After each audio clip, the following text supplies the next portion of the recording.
Good afternoon, everyone. Welcome to this webinar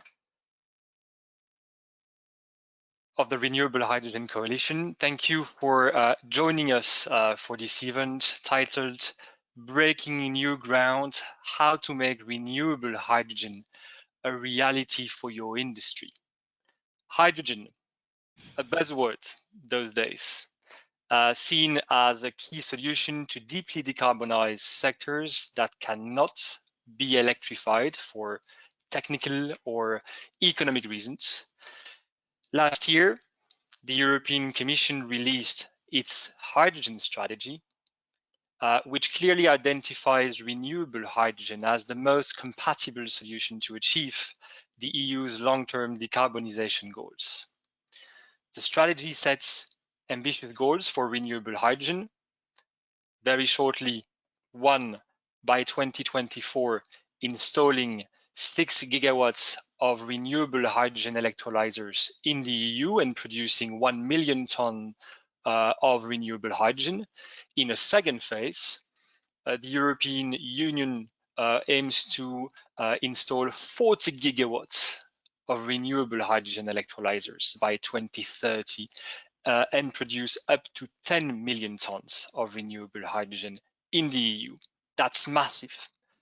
Many companies and attendees here at this webinar are looking into renewable hydrogen as a promising solution to deeply decarbonize their activities.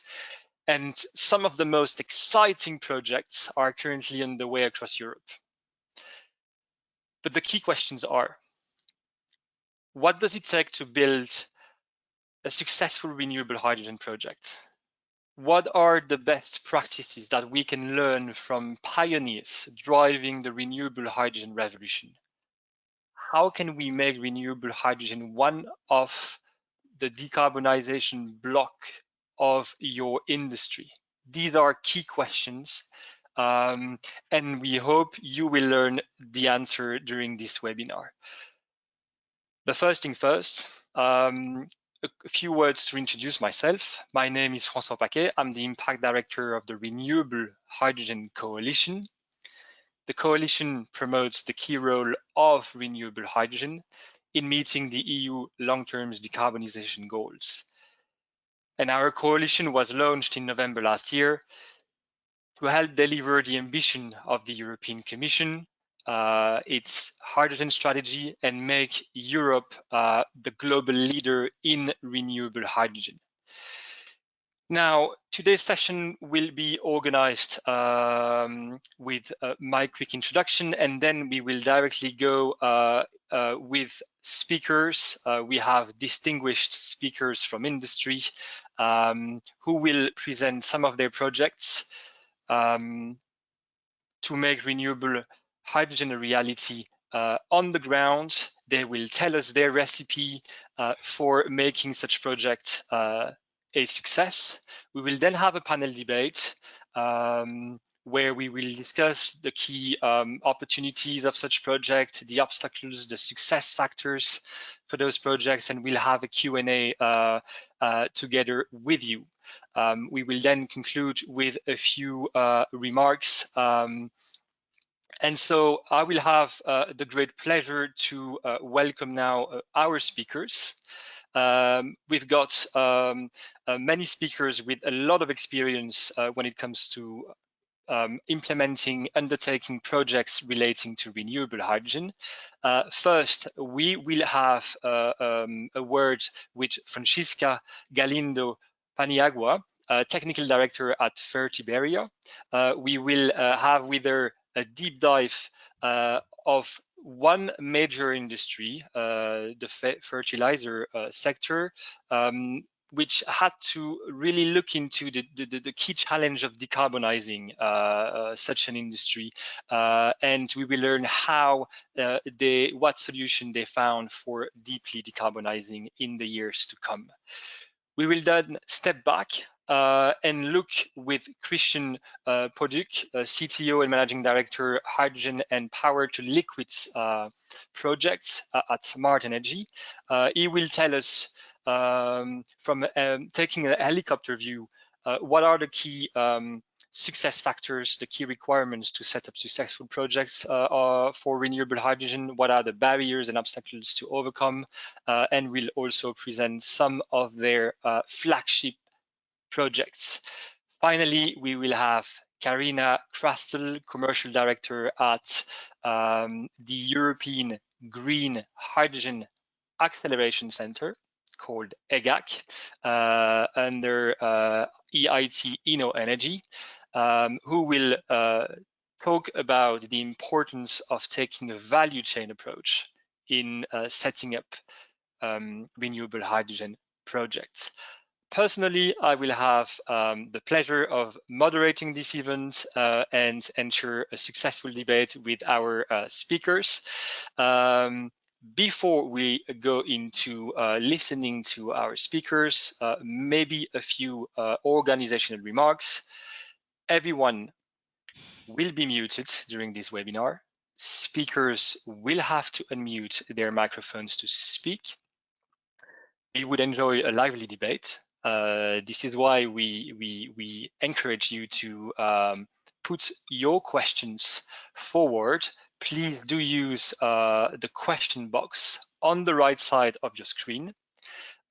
This webinar will be recorded as well, so it can be made available to you afterwards.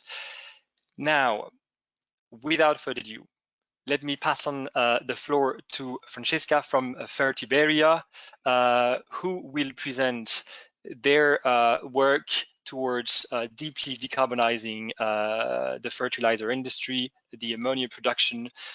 The floor is yours, Francesca. Thank you, Francois. Good morning. As Francois said, I'm Francisca Galindo. I'm the Technical Director of Fertiberia, and I will start explaining what is Fertiberia.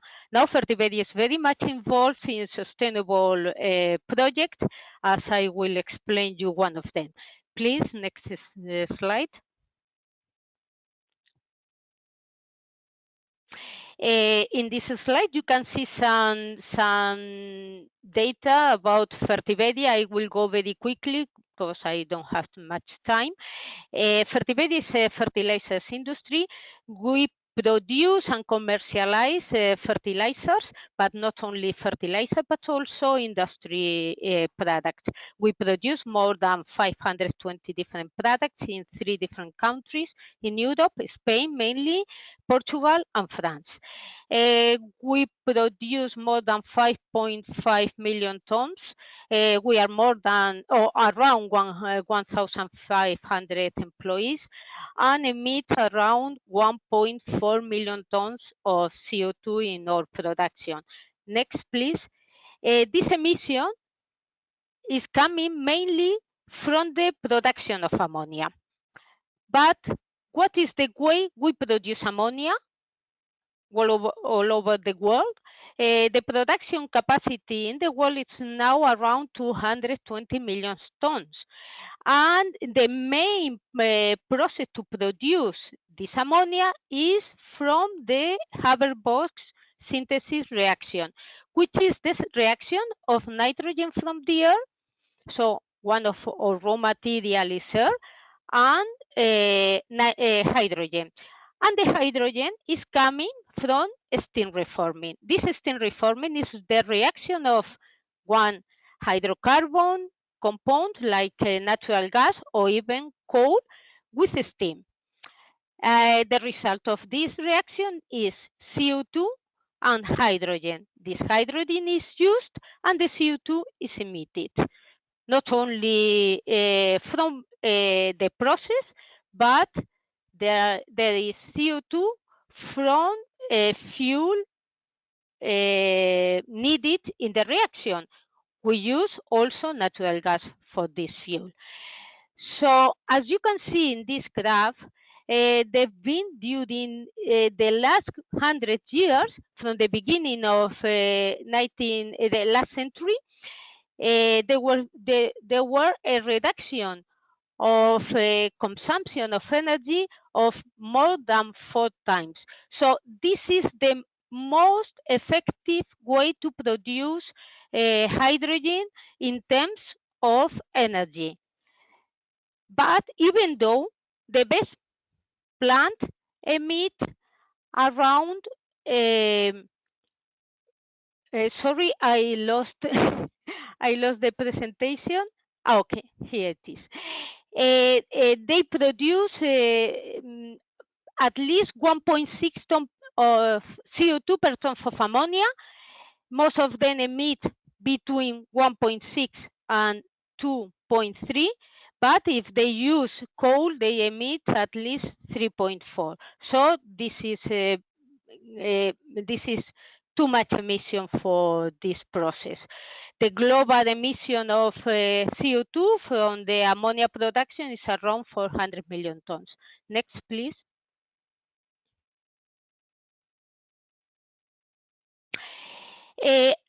What are the emerging technology to replace this way of production of ammonia by free of CO2 production? First of all, in Europe, there is the ETS, which is a system, a mechanism to help the investment in the reduction of CO2. For that, the CO2 price is being increased. Now it's around 50 euros per ton during last month, but even this price is very high, it's been increasing a lot in 1 year. It's not enough to make green ammonia competitive against what is in this moment. Another way to decarbonize is blue ammonia, where CO2 is captured and stored, and it can be converted to solid material in the base of carbon. Other possibility is the biological sequestration by plant. But Fertiberia has chosen the production of ammonia by complete decarbonization, which is green ammonia. Green ammonia is the way to produce it with a free form of carbon in the whole production chain. To do that, the main way is to use water and with electrolyzer, and to split the molecule of water in hydrogen and oxygen, which is a byproduct. To do that, 10.5 megawatt hour of energy per ton of ammonia is needed. This is a huge amount of energy, and so we need to improve the electrolyzer efficiency. It could be in some years 8 megawatt hour. This is very important to use, for example, ammonia as a fuel, since this molecule needs have 5.2 megawatt hour of energy per ton. Other possibility to produce ammonia in a green way is using alternative of sources of hydrogen as a byproduct, electrolyzers with direct ammonia production, pyrolysis of natural gas with coal production, etc. In this graph, you can see what is green product, which is reduction of CO2 storage in it, or what Fertiberia chosen, which is the avoidance of CO2 in its production. Next slide, please.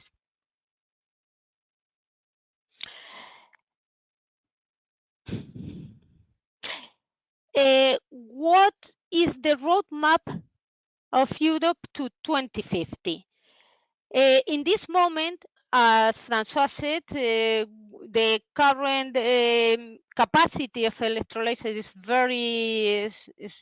very low. It's around 0.1 gigawatt of power, but it's proposed for 2030 about 40 gigawatt. There are a roadmap for 2050 in Europe to get a decarbonization, a total decarbonization of the industry, at least for the fertilizers industry. In the graph below, you can see what are the possibility of reducing CO2 emission from different ways of produce ammonia. Green ammonia is from the beginning 0 tons of emission of CO2. So it's the most effective in decarbonization sense. But to do that, some mechanisms are needed. For example, in Europe, there are an introduction of sea border adjustment, which is to avoid sea leakage. This is called carbon border adjustment mechanism, which will be implemented in 2024, but previously in the fertilizer sector. But if we see the first graphic we have here, there's a notable gap in both OPEX and CAPEX between green and green ammonia. In terms of CAPEX, this CAPEX for 2050 decarbonization is very, very big.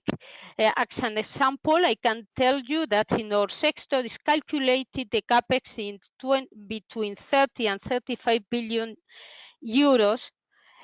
And in OPEX, you can see what is the gap. It's nearly 3 times the cost of production of ammonia from electricity than the production which is from natural gas in this moment, even at a very high carbon price. So we need a close of this gap to make this decarbonization feasible.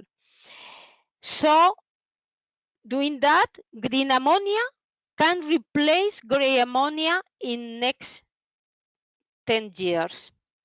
But we need a combination of different policy solutions. Next, please.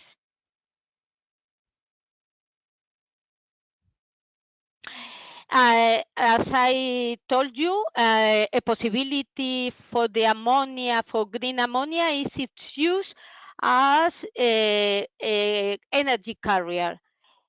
For example, ammonia can be used in the transportation sector as a shipping and marine fuel, primarily due to its zero emission, not only in carbon, but in sulfur, in lower emission particulates, and so on. So it could be a very profitable energy carrier, most of all because ammonia logistics is something that is already done, that is mature.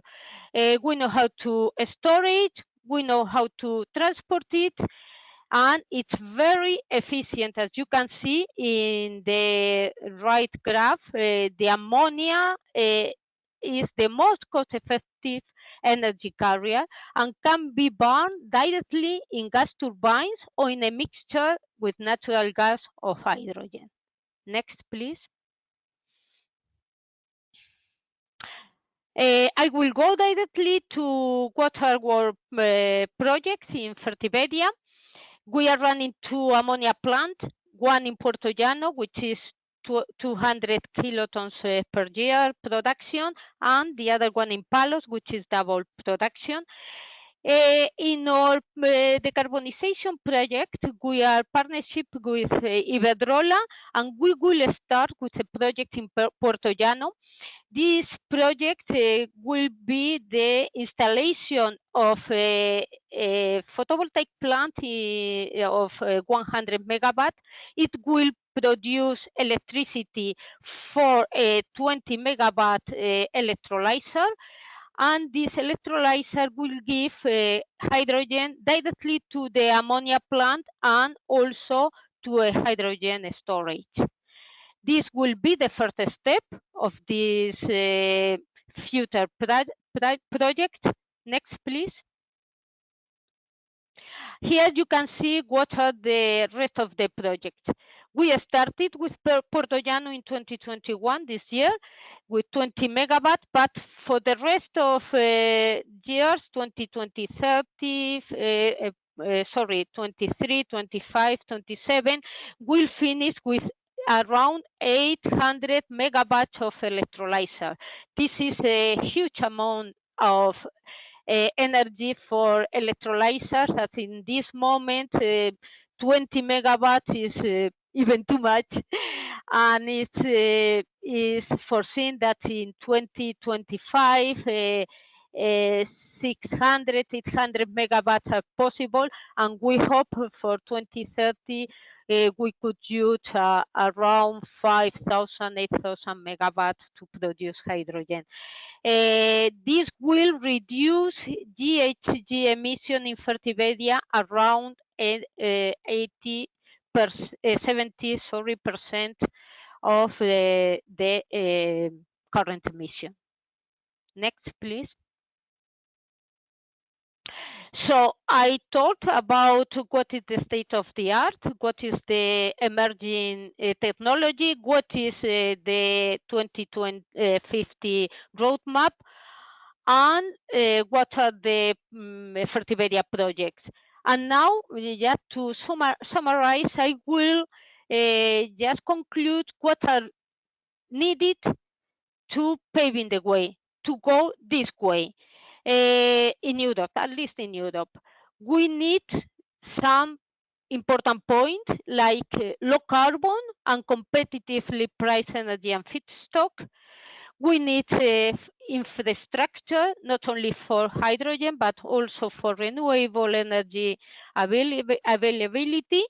We need to create incentives and certification system to reduce overall carbon footprint. Also, we need a support, huge support, both for CAPEX and OPEX to finance the transition. We need a level playing field between European producers, which are subject to ETS, carbon cost, and importers, who are not. And we finally need abundant and affordable hydrogen, which is essential for the future low carbon ammonia production. Next, this is the end of my presentation. I think I took some more time than I had, sorry. And this is our message as a sector. Thank you very much for your attention, and I'm open for your questions, which are welcome. Thank you. A big thank you to you, Francisca. A very insightful presentation, really showing the sort of pioneering role that a company like yours is taking in finding solutions to deeply decarbonize. So really taking a driving role there. It's important to mention.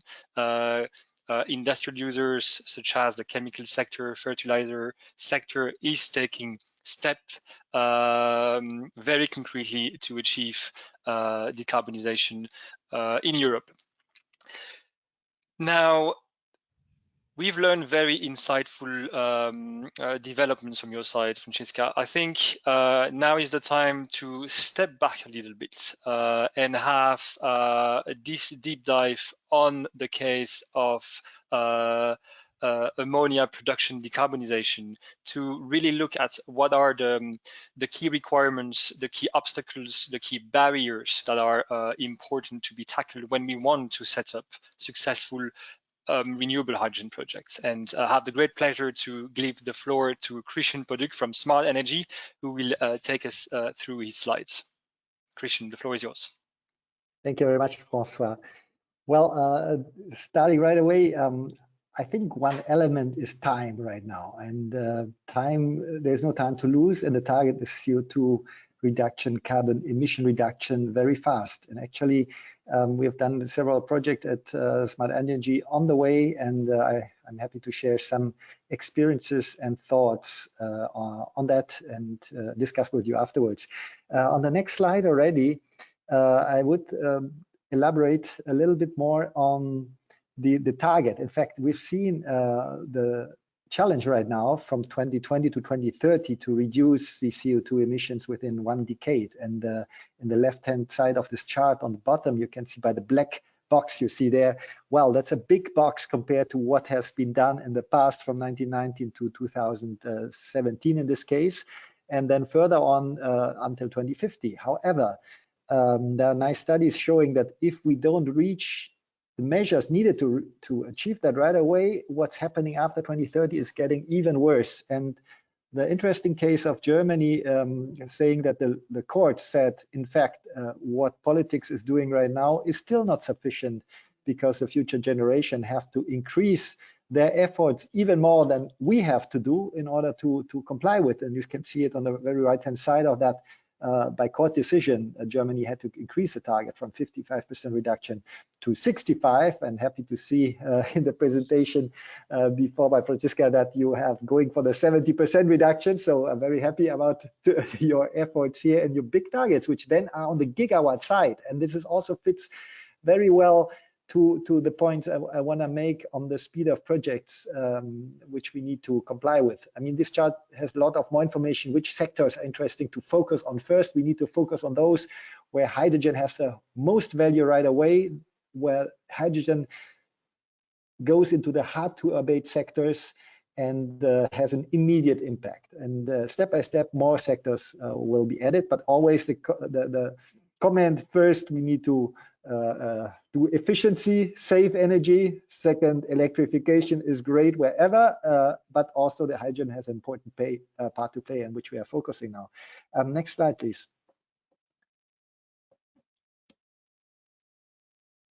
On the next slide, which is coming, hopefully now. I don't see it yet. Yeah, okay. Just a quick overview. Renewable energy is the base. We have heard from Franziska how much energy we need. We are fighting for that in various areas, but there's so many hurdles still, and the amount of additional energy is really in the tens of gigawatts in Europe to come. And we need really to change our approach right now to make this energy available. Otherwise, no green hydrogen, no renewable hydrogen, no projects, and the additionality principle, some of you in the audience surely are aware of that, but the idea is to have additional renewable energy sources for generating hydrogen, not taking away electricity from other electrification projects, because this would be even bad for our CO2 balance. Electrolyzer, I'm not too worried about that. I mean, technology is a great thing. I'm a physicist myself. I see how fast things can go, and with the money put into that, there will be amazing developments, efficiency developing, new technologies coming, alkaline PEM, solid oxide. There's a great variety and further topics on the way. Now comes a big thing, and that's nice to see of the presentation before, the offtake volume from the start. We know scaling gets the cost down. So we are planning for large projects at Smart Energy, for example, large from our perspective, the tens and hundreds of megawatt. But once it's done, you have this green hydrogen, which needs an offtake from the start. You cannot just throw it away for the business case. And matching these two is obviously the big thing. And I'll come to that in a second. Ecosystem, right now it's really about cooperation, collaboration. It's not like when PV came and it was a success story, you put the electrons into the grid, okay, the grid infrastructure needed to be developed, but that's it, and everybody could take it out. Right now, the hydrogen is another animal. There's so many routes. It's a chemical element. It's an ecosystem to be set up. Partnering is essential. Political support and funding. The business case needs to work. Bankability and financing, and come to that as well. Investment. Just to say it, Smart Energy is structuring financial green assets, making vehicles available to interested investors. And in fact, right now, there are many companies, pension funds, etc. They change the rules. They don't want to invest anymore into projects which are gray, not supporting the climate change efforts. So they are looking for green assets, and not so easy to find good ones. So it's a great opportunity, but they need to be bankable. Next slide, please.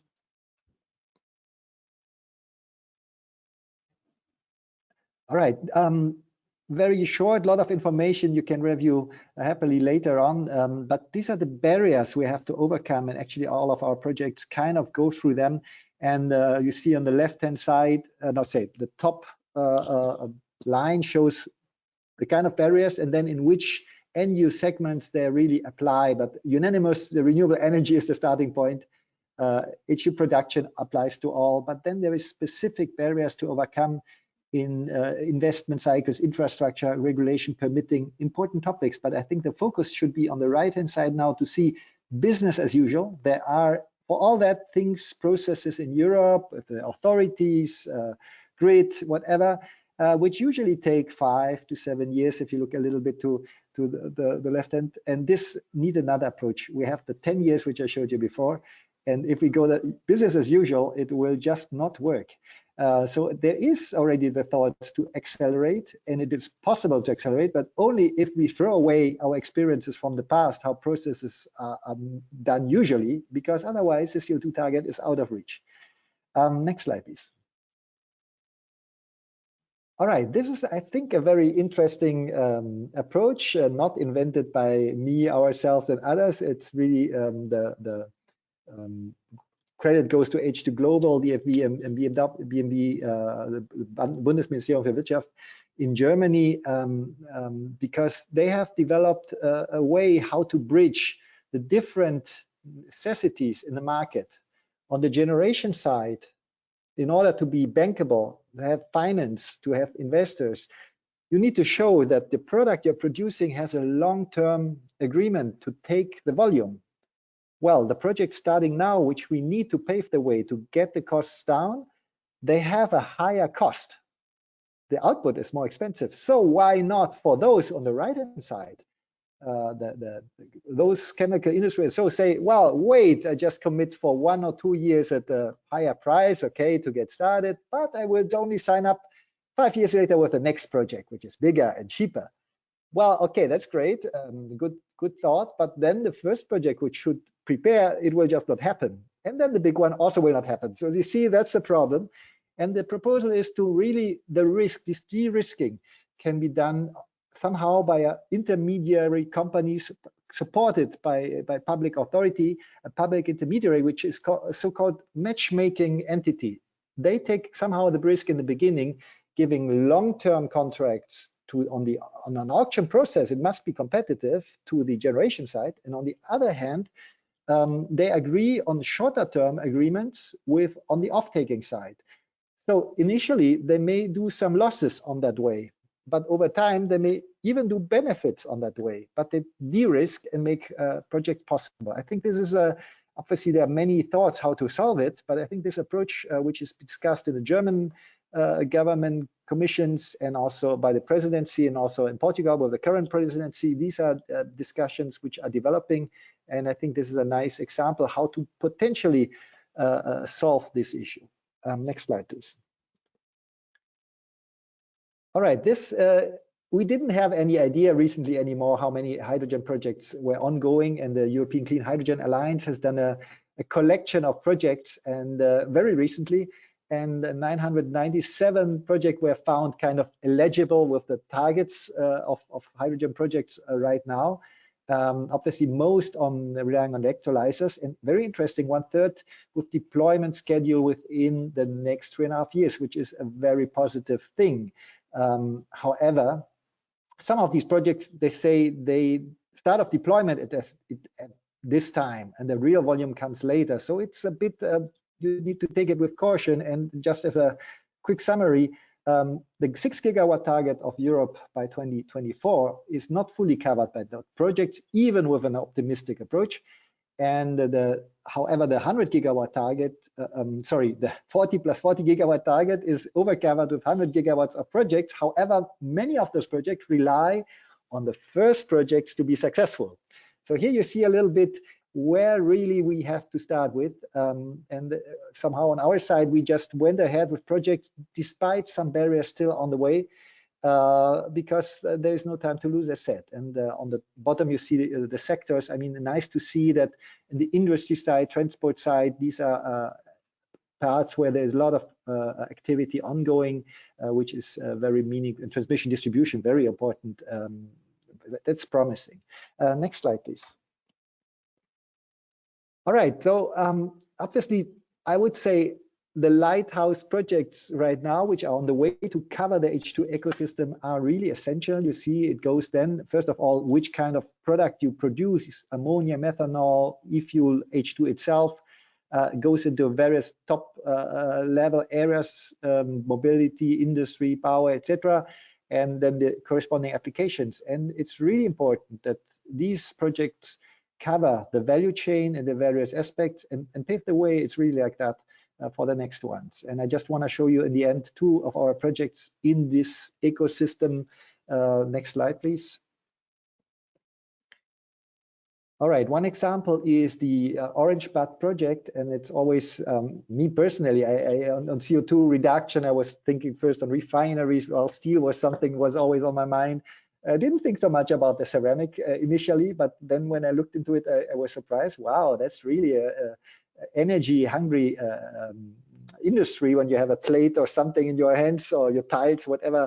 That's really energy intensive. And in the area of Valencia, it's accounting to 33% of CO2 emissions in the region. And this is one of the top regions in Europe, one of the top 5 in the world about ceramic industry. So finding such a cluster, approaching it with green hydrogen to find a decarbonization path is, I think, a very essential thing, because either you can pay the very increasing CO2 pricing, as we have seen with the presentation before, or you invest into the future. And last but not least, also the customers will become more aware, hopefully, with transparency, which product is cleaner or more nicer to buy and the others not. So it's about competitiveness and attractiveness in the future.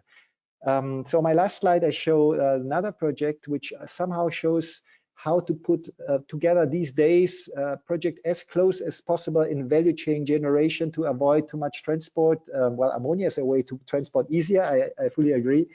But on the hydrogen side here, this project which we have in Portugal in development is collocating PV, electrolyzer, and the offtake side very much together. Luckily, there is good land available very close. So you put the renewables close to the electrolyzer. We are developing on the mobility and industry side, but as said before, in Portugal, there is an approach to bridge a bit the off-taking side with the possibility to do gas grid injection. So we can make a business case with the total volume coming out from that project from the start. And that's the essential thing. You need the ecosystem fitting together to run a project. Next slide. Just say last comment. The project is not a dream to come. It's here, and Franz Zimmermann always says it rocks. In fact, I think the activities right now rock, but the implementation and making it a success is still the challenge to go, but with very positive signals right now. And that last slide is just my thank you slide for your attention. Thank you very much, Christian. And indeed, I would even say renewable hydrogen rocks. Karina, moving to you now for your success recipe for renewable hydrogen projects. The floor is yours. Thank you, Francois, and thank you also, Christian and Franziska, for your presentations. Very interesting. I think we'll still have a few minutes for Q&As and discussions later on, so I'm looking forward to that. I'm going to talk to you today about our approach at the European Green Hydrogen Acceleration Center on renewable hydrogen from a value chain approach. Can you go to the next slide, please? So we are just really briefly, because it's important for the context, I think so. I'm working at EIT No Energy. EIT No Energy is a public-private partnership financed by the European Commission mainly, they majoritarily still. And we have as a mission to de-risk energy innovations in the energy sector in Europe. And we do that through 4 main activities. We have human capital incubation, where we invest in early stage startups.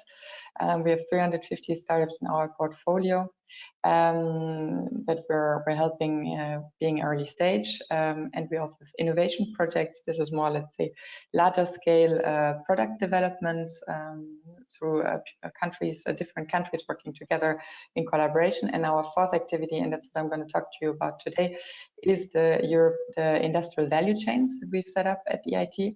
And we have 3 of them. One is batteries, linked to batteries, one is linked to green hydrogen, and one on solar. Next slide, please.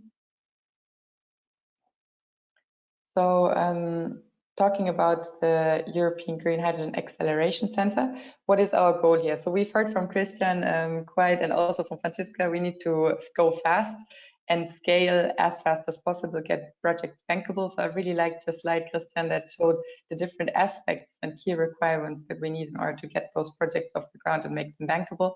And the off-taker was mentioned several times, and I think this is also our cue. At the European Green Hydrogen Acceleration Center, we aim to take a value chain approach to green hydrogen projects. We focus on all the, let's say, hard-to-abate sectors, and we help green hydrogen projects to accelerate, to de-risk the investment, and make them as impactful as possible.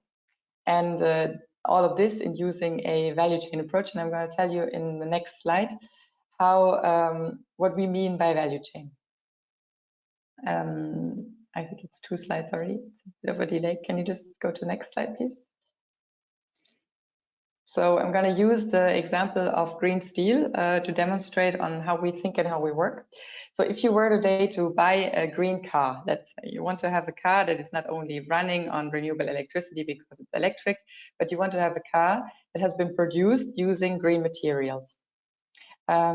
You can go to the next slide.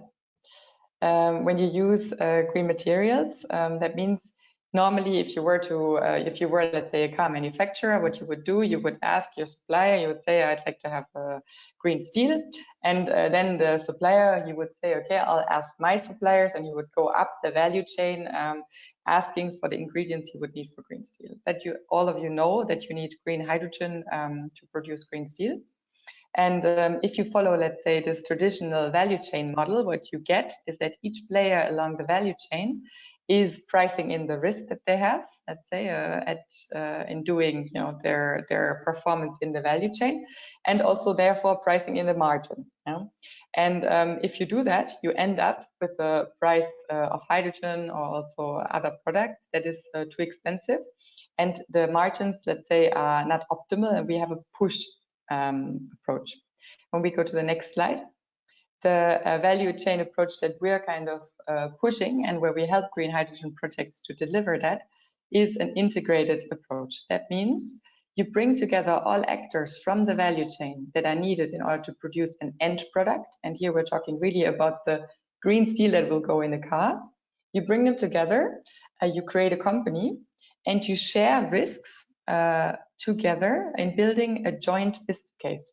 And that means you don't need to talk anymore about the price of green hydrogen being too expensive. You only talk about the premium in the end product that the end customer will have to pay. And so that means in the case of a car, you would talk about the percentages of a car that is a bit more expensive, and not about the price of green hydrogen. And in doing so, you really can create a pull effect, because what you're doing, you're integrating also the end customer, so in this case, the car manufacturer, in your value chain and in your project development. Can you go to the next slide? So this seems like a theory, but it is not, because we've actually already built a project that is working like this. And surprisingly, it's a huge project, 5 million tons of green steel. It's a green steel project. In the north of Sweden, a greenfield plant, and this plant actually will be set up without subsidies. So it can actually run without subsidies. And what we need for this plant to run, I mean, some of you might be a little bit aware of, let's say, how green steel is being produced. You need large amounts of green hydrogen in order to produce green steel. And up here, you see a little bit of a note how big the electrolyzer of that plant is that we're going to produce there, which is 800 megawatts. And our role, let's say, of the European Green Hydrogen Acceleration Center was we are an early investor in this venture, which is the H2 Green Steel venture, is aiming to produce, let's say, those 5 million tons of green steel by 2030. Next slide, please. When we look at what I talked to you earlier about, which was taking this value chain approach, here the interesting fact is that we integrated the end customer in the project development. That means in that case we included Scania, we included Daimler as key off-takers of the green steel, and also key investors, so becoming strategic investors of such a venture. And we also included, and there you see just a list of all the other, let's say, co-investors that have co-created this project that are along the value chain. So you have, for example, a recycling company that helps to use scrap of the EAF process. You also have an engineering company that would be needed. And you have also traditional investors, such as, for example, Vargas or Energy. And this project, as I said, it runs without subsidies, and it's really an early mover in the steel field. And what is interesting is that when you look at the premium that I talked to you about earlier of the car that you're going to buy in the end, that uses green steel, the premium is not even 1%. That means, if you were to buy, for example, let's say a car of 30,000 euro, which is, let's say, a middle-sized car, car costs you 100 euro to 200 euro more using green steel and decarbonizing the car by 30%. And we believe that we can build more projects in such a manner, and really taking a value chain approach, but to the end of the value chain. And in this case, let's say Scania and Daimler were the end off-takers of the steel that is being produced. Can you go to the next slide, please? And so I have a little bit of a delay. I'm sorry. I hope you see the slide. Maybe yeah, there it is. So how we work. So we work together with green hydrogen projects. So you can reach out to us, and we help through our business investment platform to get projects off the ground and make them bankable and accelerate them. And one of the, let's say, added values that we bring is we help to identify those end off-takers and build those consortium that also Christian put down in his slides that are needed, the ecosystem building and the off-taker. But we also support in getting access to financing, creating a bankable business case together with all partners. And we have set up this business investment platform that can help to bring together those actors and also help us to invest in your project. Next slide. And today we have already, let's say, a funnel of first projects that we're working on together. And we're looking for other projects to also co-create, let's say, as I said, using the value chain approach, other projects that can eventually fly without subsidies. Maybe I'll stop here so that we have another, let's say, 15 minutes for discussion. This was actually anyway the end of my presentation, and thank you for your attention. Great, thank you very much, Karina. Very insightful presentation indeed, moving somehow in a divergent way from the need to have public money to set up projects. So it's interesting we have all the views here with the speakers on how we can set up a successful project. We do have a lot of questions, so I'll do my best in 12 minutes to take some of them. And cover the most interesting ones. We will not be able to cover everything. Let me remind everyone listening to us, we will share the slides and the presentation. This is recorded and will be shared to you via email. On the questions, I think looking at the questions, the key question here that we get most of the time is about the funding. Francisca, there is a question coming up all the time with regard to how did you secure funding for the project that you presented? Maybe you can tell us a little bit more about it. You are muted.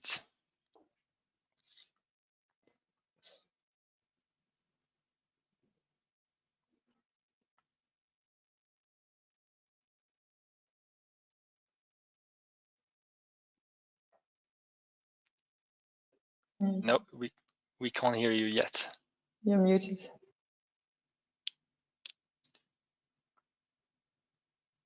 Now I think you can hear me. Well, we are trying to get funds from administration, national and European fund, but we are also investing in this with our own means in the first project in Puerto Llano.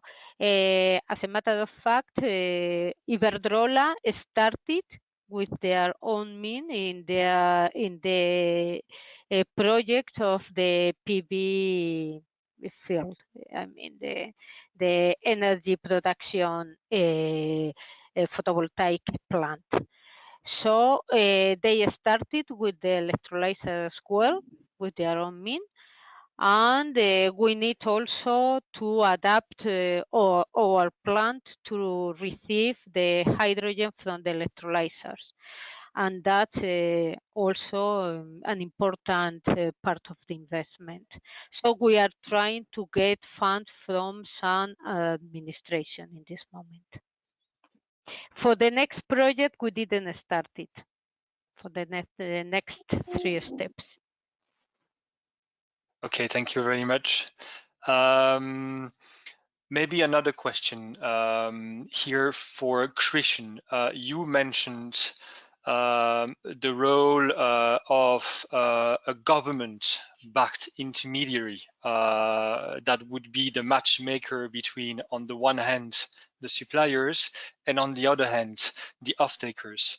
I see that there is interest among the questions received. Would you tell us a little bit more how that system would work, and most importantly, why this is important for those companies listening to us now in order to make the project bankable? Mm-hmm.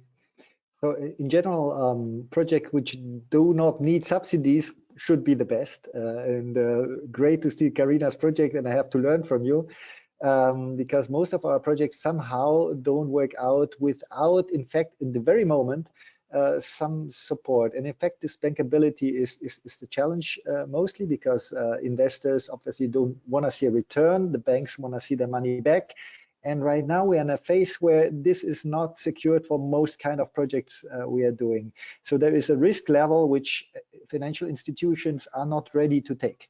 And that's a kind of a fact, and for most projects, except some which are fitting perfectly together. And maybe it goes also together with the speed of implementation. If we want to have the speed of implementation, some great projects can do it, but many others won't be able, and also individual developers cannot do it. So that mechanism really takes the risk away from the individual one, losing a lot of time trying to secure funding, trying to secure investment, and this will take years, I say, kind of realistically, while such a mechanism really could take away this risk, which is then an accelerating factor by giving a long-term agreement to those projects. At the other hand, this shorter term gives the security to the off-taker that they are not locked in with an agreement which are too high price where they are not competitive over time. But having this mechanism over a longer time, even the public institution in between, sometime will also make money out of it because they have agreement of both sides. The prices will come down from the generation side. Off-taking will need even more. Prices will come up. I think they can recover the money they put in initially. In the end, again, similar like PV, the investments into PV, the support in the end, I think paid off. The money spent there was a good money to spend, and I think in hydrogen is the same. But then there is a natural question to me that goes to Karina. Tell us how you did it in order to ensure the bankability of, for instance, the green steel project. What did work? What was hard to achieve when it comes to the key thing, money? Yeah, so I think the key issue, as Christian also mentioned, is really the off-taker. So I think that is the key success factor also in the H2 Green Steel project, is that you have end off-takers, and really the end off-takers that can pass on the premium to the end customer, who are in the end us as citizens, that they are part of the development. So they are part of the project. They are either a strategic partner, either a co-investor, or either committed to, as Christian also mentioned, to have a long-term offtake. Because today, if you don't have that, it's really hard it's impossible actually to have a bankable business case, because you have too many risks on each side, and this risk needs to be shared. And I think there is also the key cue of the H2 Green Steel project, is that risk is being shared. So, you have actors that are present along the value chain that jointly develop a new company, therefore a new, let's say, operational entity that is taking that risk, and therefore they all share the risk. Because what we see a lot is that you have individual companies that then say, okay, there's too much risk for me, so I have to price it in to pass it on to the next. You know, in the end, if you're at the end of the chain, you're like, oh, I'm taking all the risks of everybody. Everybody is decarbonizing their own supply chain, but I'm paying for it. No, and this you can avoid in taking this, let's say, joint value chain approach. Okay, we still have 5 minutes. We will not be able to cover all questions, unfortunately, but looking at some of the questions that are relevant really here, turning to the message that we can make. So what we hear from the questions and from yourself is finance is key to go for renewable hydrogen. Getting that right makes a key difference. In the case we can't secure funding on the private side, having the bank backing up the funding, having the private investment line up, public support will make a huge difference. Now, what is the message that you would like to send policymakers? What are the one thing that, from your point of view, policymakers need to look at for making sure that industrial players, companies looking into renewable hydrogen, can really feel comfortable taking the risk of going towards renewable hydrogen? In one sentence, a few words, Francesca, I would start with you. Well, my message is technology is there. It can be improved. Industry is willing to do it. We can do decarbonization, but we need the correct help, the aid to do it, because we cannot do it with our own means. Industry has invested a lot to reduce energy consumption. As you could see in my presentation, we reduced a lot. Now we are nearly in the minimum thermodynamically viable. So what we need to change to another process, to total decarbonization, we need help. That's the message. Thank you for that. Christian, I'm turning to you. Yeah, on the public side, I think recovery resilience plans to focus them in the right direction into future assets, which will be a long-term solution to our problems. So having the courage to act now, to be before the others. We see how Portugal right now, where we have our project, really does big steps right now. The funding, local funding programs already on the decision moment, where we have also one of our projects in, but also in terms of further auctions coming, it's kind of imminent. So just to all European institution and public funding decision makers, yeah, just go ahead. It's the projects are lined up and need just now the signal to go ahead. And if I may build up on what you said, you mentioned one or two existing funds that can be leveraged because the money is there. But that's a brilliant opportunity for me to also flag some of the existing funds available, which can be leveraged for ensuring the bankability of those projects. So you mentioned the recovery and resilience plans. A lot of money will be poured at national level that can be leveraged. Invest Europe facility, I think, is another one. Of course, the European Green Calls, and finally the Innovation Fund from the EU ETS scheme. So these are just some examples. There is a lot of funding there that can be a real opportunity for streamlining renewable hydrogen projects. Karina, what would be your key request to policymakers to make sure we get to the scale we need, mentioned by Christian? I would say seeing hydrogen a bit less as a goal, but more of a means. So really thinking about the end product that we want to decarbonize, because that's in the end our goal, and using the funds available, so the Just Transition Fund, all the ones that you just mentioned, to really stimulate the demand side. And they're really going down, all the way down to the value chain and trying to see which are the products that need to be stimulated, creating labels there and really pushing for the end customer to make the right decisions in order to create a sustainable long-term market. Thank you very much. Well, it's one, so time to wrap up. I'd like to thank all of you for your excellent contributions to this debate. What we basically can learn from that is that renewable hydrogen is becoming a reality. It works, and we've seen that some players are already going for it. Some leverage public funding, some go ahead with private funding, but they are there to secure prime mover advantages in securing long-term competitiveness and achieve deep decarbonization of their sectors. That's a key learning from this webinar from my side. We've seen as well how they've managed to overcome some of the challenges and obstacles, and what you can take home in order to do the same. For sure, we need to ensure that we have access to renewable energy, electricity. So we need to roll out more renewable electricity generation capacity if we are to produce renewable the volumes that we need to meet the demand. We also need to scale up in order to scale down. So that's very important to reduce costs overall at project level.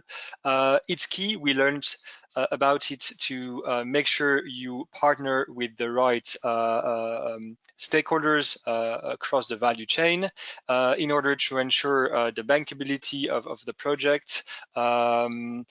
If finance cannot be covered completely from the private side, public funds are extremely important, we learned from our speakers, in order to de-risk the investment, to de-risk the project. We heard interesting views about making sure that we match the needs of suppliers and off-takers, and have the role of public authorities as an intermediary in order to make things work.